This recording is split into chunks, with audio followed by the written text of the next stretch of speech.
তো good morning বন্ধুরা, দেখো সকাল সকাল চা নিয়ে বসে গেছে। সত্যি বলতে আমি সকালবেলা চা ছাড়া কিচ্ছু খাই না, তাতেও মোটা। বাদ দাও সেটা। মানে চাটা তোমাদের দাদাভাই আমাকে করে দেয় প্রত্যেক দিনই, শুধু সোম মঙ্গলবার তোমাদের দাদাভাই থাকে না, কাজে যায়, যার জন্য আমাকে নিজের চাটা নিজেই করে খেতে হয়। আর তোমাদের দাদাভাই কোনোদিন আমাকে ডাকেও না যে চা করে খাও বা কিছু।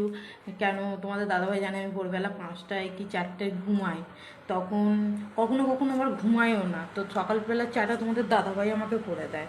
তো দেখো বন্ধুরা, মানুষের বাস যখন যায় তখন কিভাবে যায়, এত টাকা দিয়ে, যেহেতু তোমরা দেখলে ফ্রিজ কিনেছি।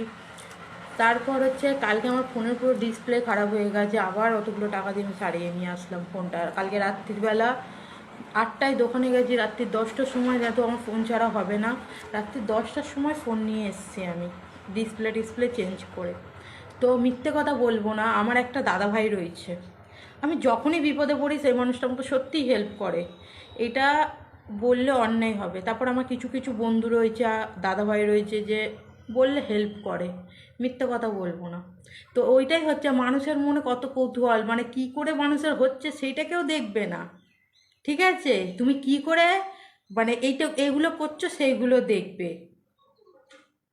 তো মানে ভাবনা চিন্তা করার বাইরে যে কি অবস্থা।